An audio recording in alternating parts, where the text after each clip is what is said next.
Tally ട്രെയിനിങ്ങിലേക്ക് നിങ്ങൾക്ക് സ്വാഗതം. ഇന്ന് നമുക്ക് TDS ടാലി ERP9 എങ്ങനെ ഇംപ്ലിമെൻറ്റ് ചെയ്യാം എന്ന് പഠിക്കാം. ടാക്സ് ഡിഡക്റ്റഡ് അറ്റ് സോഴ്സ് എന്നതാണ് TDSൻ്റെ പൂർണ്ണ രൂപമെന്ന് നമുക്ക് അറിയാം. അതായത് ഒരാളുടെ ഇൻകം സോഴ്സിൽ നിന്ന് ഒരു നിശ്ചിത ശതമാനം ടാക്സ് ഗവൺമെൻറ്റിലേക്ക് നൽകുന്നതിനെയാണ് TDS എന്ന് പറയുന്നത്. ഉദാഹരണത്തിന് ജോൺ സ്മിത്ത് എന്ന കമ്പനി ഓഡിറ്റ് ഫീസ് ഇനത്തിൽ 50,000 രൂപ വികാസ് ഗുപ്ത ലിമിറ്റഡ് എന്ന കമ്പനിക്ക് നൽകുന്നു എന്ന് കരുതുക. ഇവിടെ വികാസ് ഗുപ്തയുടെ ഇൻകം ഓഡിറ്റ് ഫീസാണ്. അത് നൽകുന്നത് ജോൺ സ്മിത്ത് എന്ന കമ്പനിയാണ്. അതായത് വികാസ് ഗുപ്തയുടെ വരുമാനത്തിൻ്റെ സോഴ്സ് എന്നത് ജോൺ സ്മിത്ത് എന്ന കമ്പനിയാണ്. ഇൻകം ടാക്സ് റൂൾ പ്രകാരം ഒരാൾക്ക് നൽകുന്ന പേയ്മെൻറ്റിൻ്റെ എല്ലാത്തരം പേയ്മെൻറ്റിനും അല്ല, ഇൻകം ടാക്സ് റൂളിൽ പറഞ്ഞിട്ടുള്ള ചില പേയ്മെൻറ്റുകൾക്ക് ഒരു നിശ്ചിത ശതമാനം ടാക്സ് കുറച്ച് വേണം നൽകാൻ. ഇങ്ങനെ ഡിഡക്റ്റ് ചെയ്ത ടാക്സ് ഏത് മാസമാണോ കുറച്ചത് അതിൻ്റെ തൊട്ടടുത്ത മാസത്തിലെ 7-ാം തീയതിക്ക് മുൻപ് തന്നെ ഗവൺമെൻറ്റിൽ അടയ്ക്കുകയും വേണം.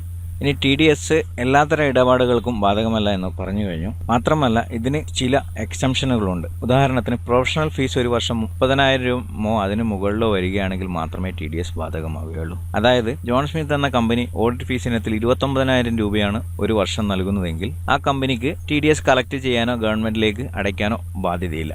ഇനി ഇതൊരു TDS ബാധകമായ ട്രാൻസാക്ഷനുകളുടെ ഒരു ടേബിളാണ്. സെക്ഷനും അതുപോലെ പേയ്മെൻറ്റ് കോഡും അടങ്ങിയ ഒരു ടേബിളാണിത്. ഇതിൽ നമുക്ക് professional fees or technical service എന്ന നേച്ചറാണ് നമ്മുടെ ട്രാൻസാക്ഷൻ ഉള്ളത്. അതായത് ഓഡിറ്റ് ഫീസിൻ്റെ സ്വഭാവം fees for professional or technical service എന്നതാണ്. അതുപോലെ തന്നെ interest on security, interest other than interest on securities, winning from horse race, winning from lotteries, insurance commission, brokerage, rent, ഇവയൊക്കെ TDS ഡിഡക്റ്റ് ചെയ്യേണ്ട ട്രാൻസാക്ഷനുകളാണ്. ഇനി നമുക്ക് ടാലി ERP9 എങ്ങനെ TDS ഇംപ്ലിമെൻറ്റ് ചെയ്യാമെന്ന് നോക്കാം. അതിനായി F11 ഫീച്ചേഴ്സ് എന്ന ബട്ടൺ ക്ലിക്ക് ചെയ്യുകയോ F11 എന്ന ഫംഗ്ഷൻ കീബോർഡിൽ അമർത്തുകയോ ചെയ്യുക. ഇനി സ്റ്റാറ്റ്യൂട്ടറി ആൻഡ് ടാക്സേഷൻ എന്ന ഓപ്ഷനിലേക്ക് പോയതിനു ശേഷം എനേബിൾ TDS യെസ് കൊടുക്കുക. Set alter TDS details yes കൊടുക്കുക.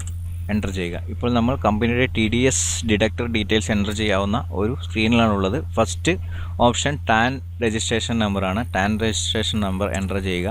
അതുപോലെ ടാൻ നമ്പർ എൻ്റർ ചെയ്യുക. ഡിഡക്റ്റർ ടൈപ്പ് കമ്പനി, ഇൻഡിവിജ്വൽ എന്ന 2 ഓപ്ഷൻ മാത്രമേ ഇപ്പോൾ കാണാനുള്ളൂ. നിങ്ങളുടെ സ്ഥാപനം ഒരു കോപ്പറേറ്റീവ് സൊസൈറ്റിയോ അല്ലെങ്കിൽ അസോസിയേഷൻ ഓഫ് പേഴ്സണോ ആണെങ്കിൽ ആ ഓപ്ഷൻ ആക്ടിവേറ്റ് ചെയ്യുന്നതിനായി F12 കോൺഫിഗറേഷൻ ക്ലിക്ക് ചെയ്യുക.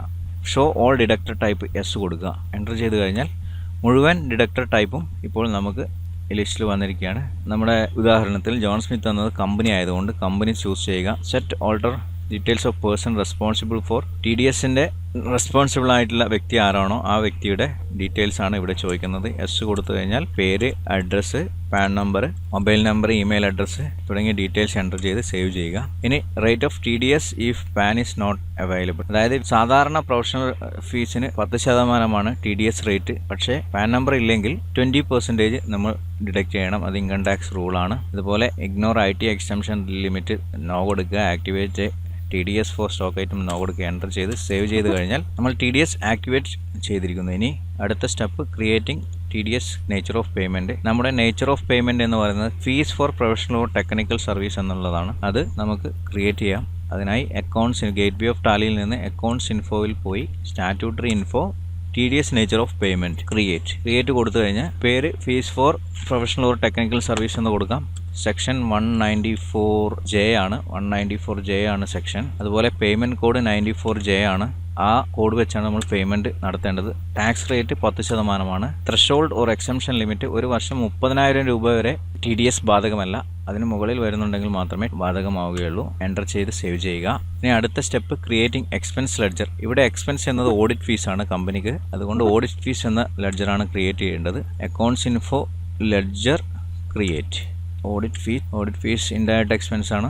ഈസ് TDS ആപ്ലിക്കബിൾ എന്ന് ചൂസ് ചെയ്യുക. എൻ്റർ ചെയ്ത് നേച്ചർ ഓഫ് പേയ്മെൻറ്റ് നമ്മളിപ്പോൾ ക്രിയേറ്റ് ചെയ്ത TDS നേച്ചർ ഓഫ് പേയ്മെൻ്റ് ആണ് ഇപ്പോൾ ലിസ്റ്റിൽ കാണുന്നത്. Fees for professional or technical service enter ചെയ്ത് സേവ് ചെയ്യുക. അടുത്തത് പാർട്ടി ലെഡ്ജർ ക്രിയേറ്റ് ചെയ്യുക എന്നുള്ളതാണ്. ഇവിടെ പാർട്ടി എന്നത് വികാസ് ഗുപ്തയാണ്. വികാസ് ഗുപ്ത ലിമിറ്റഡ്. സൺഡറി ക്രെഡിറ്റേഴ്സിൻ്റെ അണ്ടറിലാണ് വരിക. ഈസ് TDS ഡിഡക്റ്റബിൾ എസ് കൊടുക്കുക. ഡിഡക്റ്റീവ് ടൈപ്പ് വികാസ് ഗുപ്ത എന്നത് കമ്പനി ആണെങ്കിൽ കമ്പനി കൊടുക്കുക. ഇൻഡിവിജ്വൽ റെസിഡൻ്റ് ആണെങ്കിൽ ഇൻഡിവിജ്വൽ റെസിഡൻ്റ് കൊടുക്കുക. പാർട്ട്ണർഷിപ്പ് ഫേം ആണെങ്കിൽ അത് കൊടുക്കുക. ഇവിടെ കമ്പനി റെസിഡൻ്റ് ആണ് ഞാൻ ചൂസ് ചെയ്തിരിക്കുന്നത്. TDS deducted in same voucher S കൊടുക്കുക. വികാസ് ഗുപ്തയുടെ അഡ്രസ്സ്. അതുപോലെ ഏറ്റവും പ്രധാനപ്പെട്ടത് പാൻ നമ്പറാണ്. പാൻ നമ്പർ നിർബന്ധമായും കൊടുക്കണം. ഇല്ലെങ്കിൽ 20% TDS ഡിഡക്റ്റ് ചെയ്യേണ്ടതായി വരും. എൻ്റർ ചെയ്ത് സേവ് ചെയ്യുക. അടുത്തത് TDS ലെഡ്ജറാണ്. TDS ledger TDS on professional fees എന്ന ലെഡ്ജർ നമുക്കുണ്ടാക്കാം. ഇത് ഡ്യൂട്ടീസ് ആൻഡ് ടാക്സിൻ്റെ അണ്ടറിലാണ് വരുന്നത്. Type of duty tax TDS select ചെയ്യുക. Nature of payment fees for professional or technical service കൊടുക്കുക. എൻ്റർ ചെയ്ത് സേവ് ചെയ്യുക. ഇനി അടുത്തത് TDS ട്രാൻസാക്ഷൻ ആണ്. അതായത് 1/5/2016 വികാസ് ഗുപ്തയ്ക്ക് 50,000 രൂപ കൊടുക്കേണ്ടതായ ഒരു ബില്ല് നമുക്ക് ലഭിച്ചിട്ടുണ്ട്. അപ്പോൾ ആ ബില്ല് നമ്മൾ എൻ്റർ ചെയ്യാൻ പോവുകയാണ്. അതായത് ആദ്യം നമ്മൾ ചെയ്യുന്നത് പ്രൊവിഷൻ എൻട്രി ആണ്. പേയ്മെൻറ്റ് വികാസ് ഗുപ്ത എന്ന കമ്പനിക്ക് നമുക്ക് എപ്പോൾ വേണമെങ്കിലും നടത്താവുന്നതാണ്. ആദ്യം നമ്മൾ ആ പ്രൊവിഷൻ എൻട്രി ആണ് ക്രിയേറ്റ് ചെയ്യാൻ വേണ്ടി പോകുന്നത്. അതിനായി ഗേറ്റ്വേ ഓഫ് ടാലിയിൽ നിന്ന് അക്കൗണ്ടിങ് വൗച്ചർ ചൂസ് ചെയ്ത് ജേണലിനകത്താണ് നമ്മളിപ്പോൾ ഉള്ളത്.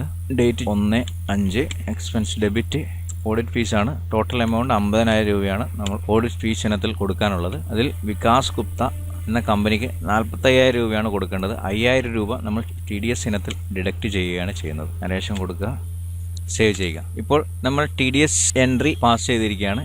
ഇനി അത് എങ്ങനെ ഗവൺമെൻറ്റിലേക്ക് അടയ്ക്കാമെന്ന് നോക്കാം. അതിനായി 1 മെയ് 2015 നമ്മൾ ഈ എൻട്രി നടത്തിയിരിക്കുന്നത്. ഇനി പേയ്മെൻറ്റ് നടത്തുന്നത് അതിൻ്റെ അടുത്ത മാസം, അതായത് ജൂൺ 7-ാം തീയതിക്കുള്ളിൽ പേയ്മെൻറ്റ് നടത്തിയിരിക്കണം. അപ്പോൾ നമ്മൾ ജൂൺ 2-ാം തീയതി 2/6 പേയ്മെൻറ്റ് നടത്തുകയാണ്. അതിനായി പേയ്മെൻറ്റ് വൗച്ചറിലേക്ക് പോവുക, F5 പ്രസ് ചെയ്യുക. ഇനി പേയ്മെൻറ്റ് വൗച്ചറിനകത്ത് സ്റ്റാറ്റ്യൂട്ടറി പേയ്മെൻറ്റ് എന്ന് കാണാവുന്നതാണ്. ഒരു ബട്ടൺ റൈറ്റ് സൈഡിൽ സ്റ്റാറ്റ്യൂട്ടറി പേയ്മെൻറ്റ് എന്ന ബട്ടൺ കാണാവുന്നതാണ്. അല്ലെങ്കിൽ Alt S എന്ന കീബോർഡ് ഷോർട്ട് കട്ട് ഉപയോഗിച്ച് നമുക്ക് ഈ ഓപ്ഷൻ ആക്ടിവേറ്റ് ചെയ്യാം. ഇതിൽ ടാക്സ് ടൈപ്പ് എന്നുള്ളത് TDS ചൂസ് ചെയ്യുക. പീരീഡ് 1 മെയ് ടു 31 മെയ് 2015 വരെയുള്ള TDS ആണ്. TDSൻ്റെ പീരീഡ് ഡിഡക്റ്റഡ് ടിൽ ഡേറ്റ് 31/5/2015 വരെ ഡിഡക്റ്റ് ചെയ്തിട്ടുണ്ട്. സെക്ഷൻ 194J ആണ്. Fees for professional or technical services ആണ് നേച്ചർ ഓഫ് പേയ്മെൻറ്റ്. അതുപോലെ ഡിഡക്റ്റീവ് ടൈപ്പ് വികാസ് ഗുപ്ത ഒരു കമ്പനിയാണ്. അതിൻ്റെ റെസിഡൻഷ്യൽ സ്റ്റാറ്റസ് റെസിഡൻ്റ് ആണ്. ഇനി പേയ്മെൻറ്റ് നടത്തുന്നത് സ്റ്റേറ്റ് ബാങ്ക് ഓഫ് ഇന്ത്യ വഴിയാണ്. ആ ബാങ്ക് ചൂസ് ചെയ്യുക. എൻ്റർ കൊടുത്തു കഴിഞ്ഞാൽ ഫുൾ ഡീറ്റെയിൽസ് വൗച്ചറിലേക്ക് വരുന്നതാണ്. ഇനി ബാങ്ക് ഡീറ്റെയിൽസ് ഓൺലൈൻ പേയ്മെൻ്റ് ആണെങ്കിൽ ഇൻ്റർ ബാങ്ക് ട്രാൻസ്ഫർ കൊടുക്കാം. Account number, IFS code, bank, NEFT reference number വല്ലതും ഉണ്ടെങ്കിൽ അത് കൊടുക്കാവുന്നതാണ്. ഇൻസ്ട്രുമെൻറ്റ് ഡേറ്റ് എൻ്റർ ചെയ്ത് സേവ് ചെയ്ത് നമ്മൾ TDS ട്രാൻസാക്ഷനുകൾ എൻ്റർ ചെയ്ത് കഴിഞ്ഞു. വികാസ് ഗുപ്ത എന്ന കമ്പനിക്ക് നിങ്ങൾക്ക് എപ്പോൾ വേണമെങ്കിലും പേയ്മെൻറ്റ് കൊടുക്കാവുന്നതാണ്. ഇനി നമുക്ക് TDS ലെഡ്ജർ ഒന്ന് പരിശോധിക്കാം. 1/5 മുതൽ 2/6 വരെയുള്ള ലെഡ്ജർ എടുത്തു കഴിഞ്ഞാൽ ഓഡിറ്റ് ഫീസ് ഇനത്തിൽ TDS ഡിഡക്റ്റ് ചെയ്ത 5,000 രൂപ നമ്മൾ സ്റ്റേറ്റ് ബാങ്ക് ഓഫ് ഇന്ത്യ വഴി 2/6 പേയ്മെൻറ്റ് നടത്തിയിരിക്കുകയാണ്. ഇനി ഓഡിറ്റ് TDS റിപ്പോർട്ട് ഒന്ന് പരിശോധിക്കാം. അതിനായി ഗേറ്റ്വേ ഓഫ് ടാലിയിൽ നിന്ന് display, statutory report, TDS report, form 26Q. ഈ റിപ്പോർട്ടിൽ നമുക്ക് ഫോം 26Q എന്നത് സാലറി അല്ലാത്ത റെസിഡൻറ്റിന് നൽകിയ പേയ്മെൻറ്റുകളുടെ ക്വാർട്ടർലി റിട്ടേൺ ആണ്. അതുപോലെ തന്നെ അടുത്തത് ഫോം 27Q ആണ്. ഇതും സാലറി അല്ലാത്ത നോൺ റെസിഡൻറ്റിന് നൽകിയ പേയ്മെൻറ്റുകളുടെ ക്വാർട്ടർലി റിട്ടേൺ ആണ്. ഇവിടെ നമ്മൾ റെസിഡൻറ്റിനാണ് നൽകിയിരിക്കുന്നത്, അതുകൊണ്ടാണ് ഇതിൽ മറ്റ് ഡീറ്റെയിൽസുകളൊന്നും വരാത്തത്. ഫോം 26Qയിൽ ഡീറ്റെയിൽസ് നമുക്ക് കാണാവുന്നതാണ്. ഇത് എൻ്റർ ചെയ്ത് കഴിഞ്ഞാൽ നമുക്ക് വൗച്ചർ ലെവൽ വരെ പോകാവുന്നതാണ്.